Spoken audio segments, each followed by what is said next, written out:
Welcome to the online classes of our Regina School.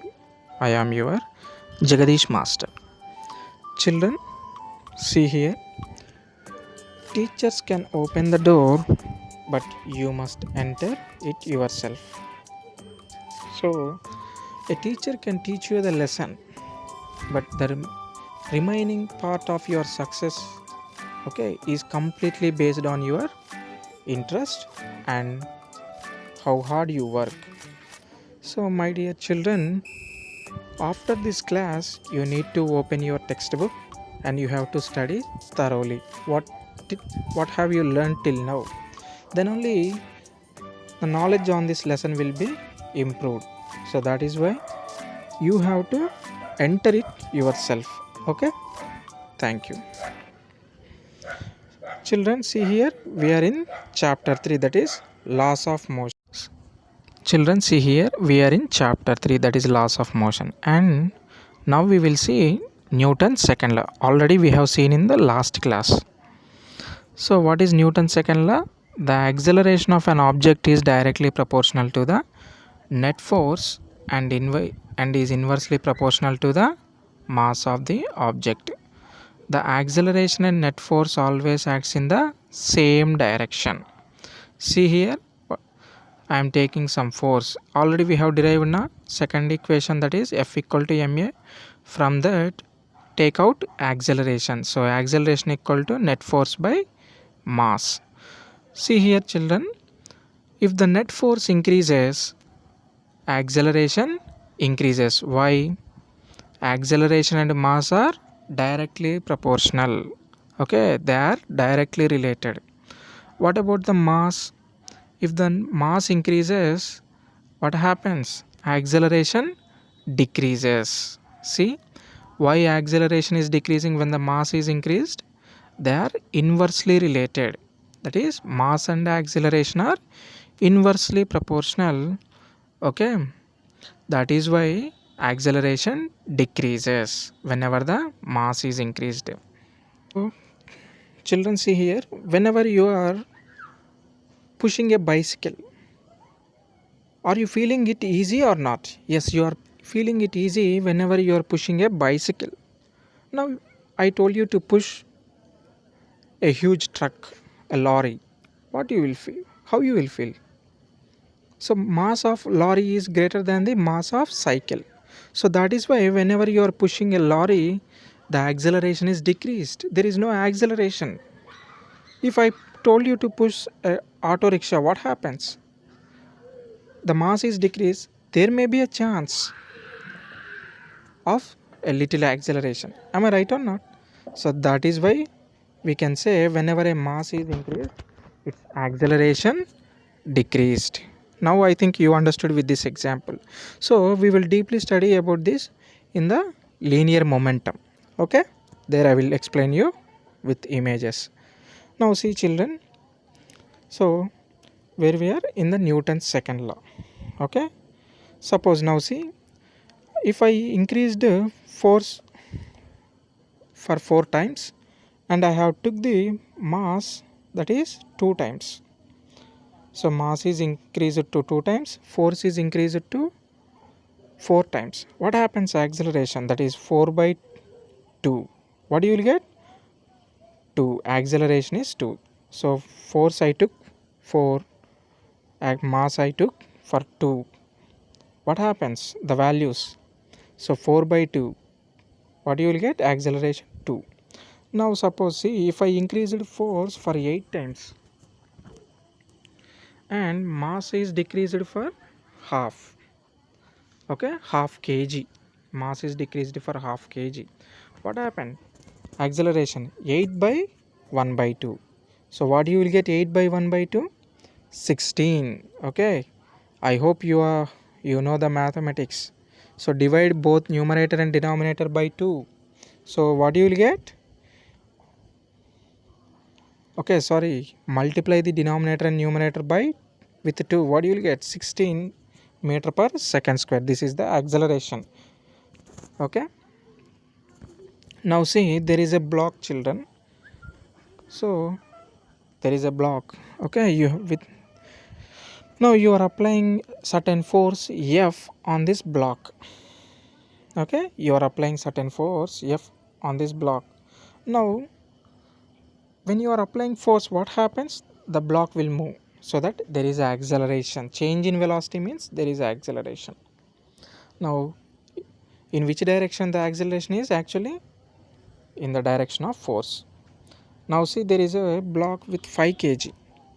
Okay, now you are applying the net force on it is 40 Newton. Okay, what is the force you are applying on it? 40 Newton. Okay, there is no other force. And one more thing, children, here we have placed the block on a smooth surface. Okay, on a smooth surface you have placed. Now apply the, so now place the values, that is F equal to ma, that is Newton second law. Now place the values. What you are getting? 40 Newton is equal to mass into acceleration. So now what is the mass? That is 5 kg, and into acceleration. What you will get acceleration? 40 by 5, that is 8 meter per second square. This is the acceleration. Now tell me in which direction the acceleration is? So it is in the direction of force. Okay, now see, there is another 8 kg block you place it now on a surface which has friction. Okay, so the surface, that is on a rough surface, you have placed this 8 kg block. Now you are applying a force, that is 35 Newton on the left hand side. Now there is, so in which direction the block will move? Actually on the left hand side it will move, but there is a frictional force. Okay, what is the frictional force acting? 19 Newton. Okay, now 19 Newton is the frictional force acting on the block, and 35 Newton is the force that you applied on the 8 kg block. Here 8 kg in the sense the mass of block. Okay, now hope you all understood till now, children. See here, so total net force is in the, we are taking, that is 35 Newton on the left hand side, and 19 Newton, that is frictional force acts on the right hand side. So plus F, so you have to sum the total force, that is 35 Newton and 19 Newton. Based on the directions you have to represent the sign, that is plus F and minus F. I have to here plus F and minus F. So small f represents the frictional force, capital F represents the force which we are applying. So the question is, children, you have to derive the net force acting on the 8 kg block in the direction of x. See here, with red color mark I have represented the arrow direction, that is x direction I have represented. So see here, in the x direction, so in the direction of x which is acting? So small f, that is which one? Frictional force is acting in the direction of x, and the force which we applied, that is 35 Newton, is acting in the opposite direction of x. So that is why we have to minus F for the applied force, that is 35 Newton. So total net force acting is 19 minus 35 Newton. Now you understood why we have took the 35 as negative. So what do you will get? 35, 19 minus 35 minus 16 Newton. Okay, this is the net force acting on the 8 kg block. Actually, if I ask you only what is the magnitude of the net force acting on the 8 kg block, if I ask you like that a question, what is your answer? You have to say plus 16 Newton. That is only force magnitude. It is here I am not asking you the direction. Okay, only magnitude I am asking. So whenever I am asking magnitude, you need to tell the only, you have to tell the only magnitude. Okay, don't represent the sign. So in which direction it is actually acting? West direction. Okay, actually the block will move definitely in the west direction, but here what is the direction we have took? X direction, that is east side we have took. Okay na? So what is the maximum? So force that is acting on it, 16 Newton. Now from second law, using that is Newton's second law, that is F equal to ma, derive the acceleration in the direction of x. So that is why I took suffix s, x. Okay na? See now children, minus 16 equal to 8 into a. So I have written now what is the acceleration acting? Minus 2 meter per second square. So here acceleration direction is opposite to the force that we are applying, that is 30, it is opposite to 35 newtons. That is why negative sign has appeared, that is retardation. Okay na? As it is a rough surface, we are observing retardation in the block. Okay, that is why there is a negative sign. Now see children, there is a body, it has certain velocity v. Okay, there is an object, it has certain velocity v. Now I am applying the force in the same direction of velocity. I am applying some force in the same direction of velocity. What happens? Speed is increased. Okay, already there is a down. So if you are running on the downside, or if you are riding a bicycle, what happens in a down slope? Your speed will increase. Now the same thing when you are riding a bicycle on a hill. So you are riding on the upper side. What happens? Automatically your speed will decrease. The same thing, velocity is in the right side, east side. I am applying a force opposite to it. What happens? It slow down. Okay na? That is what we have seen. Now whenever a force and velocity acts perpendicularly, what happens? What happens? Because till now we have seen the force acting in the direction of velocity. What happens? Speed increased. Now when the force acting opposite to the velocity, what happens? Speed is decreased. Okay, now you understood what really happening. But if the force and velocity is acting perpendicular to each other, what happens to the velocity? This is my question now.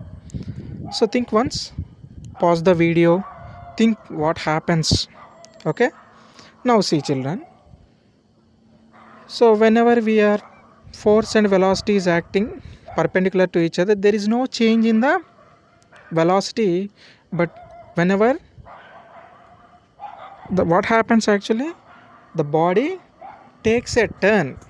Okay, the body takes a turn in the direction of force. Now the best example is you are sitting in a car. Okay, now if you want to take a turn, okay, you want to take a right turn. So if you want to take a right turn, what you will do? You will apply force in the right hand direction by turning the steering to right side. What happens? Automatically the car will move to the right side. Okay na? Suppose if you want to take a left turn, that means simply here one thing children, if you are applying force in a particular direction, on that direction only the body will move with the change in without changing the velocity. Okay, see now when force and velocity acts perpendicular, what happens? Body takes turn in the direction of force. Suppose now after reaching to that point, see, force and velocity are in the same direction now after taking turn. Suppose see here, initially the point is some A, at final the point is in B. Now after taking turn and it reaches to point B, what happens? There the mass and force and velocity are in same direction, so that its speed increases. Okay na? Okay, children, I hope you understood Newton's second law till now. So, the application of Newton's second law is nothing but linear momentum, one among the applications of Newton's second law. Now, we will see what actually it is. See, there is an auto rickshaw here and a car. So, mass of auto is 300 kg and the car, that is being mass of car, is having 1000 kg. Now, I asked you to push these two. So, I asked you to push these two objects, that is car and auto. So there is a initial force, so with same force. Okay, so you need small force for the to push the auto, but you need to have more force in order to push the car as its mass is more. Okay, so as mass is more for car now, so momentum of body is body B, that is car, momentum of car is greater than the momentum of auto. See here, what is momentum actually? Product of mass and velocity. Okay, momentum is represented with P, the letter P. Okay, now children, see here, velocity is a vector quantity, it has both magnitude and direction. Now what about momentum? Momentum is also a vector quantity. Why? It is has both magnitude and direction due to velocity. Okay, now according to Newton's second law of motion, rate of change of momentum is equal to force.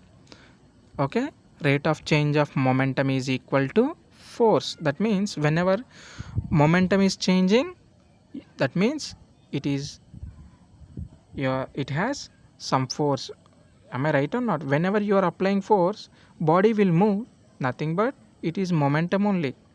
That means from one place to another place body is moving, so that because of application of force, that means rate of change of momentum is equal to force only. Now see here, so now you have to prove this, that is rate of change of momentum is equal to force. So what is momentum? Mass into velocity, that is rate of change of momentum. Now that is why you have to change the, you have to take delta V, that is change in velocity, by t is equal to f. So now mass into delta V by t equal to f. What is rate of change of velocity with respect to time? That is acceleration.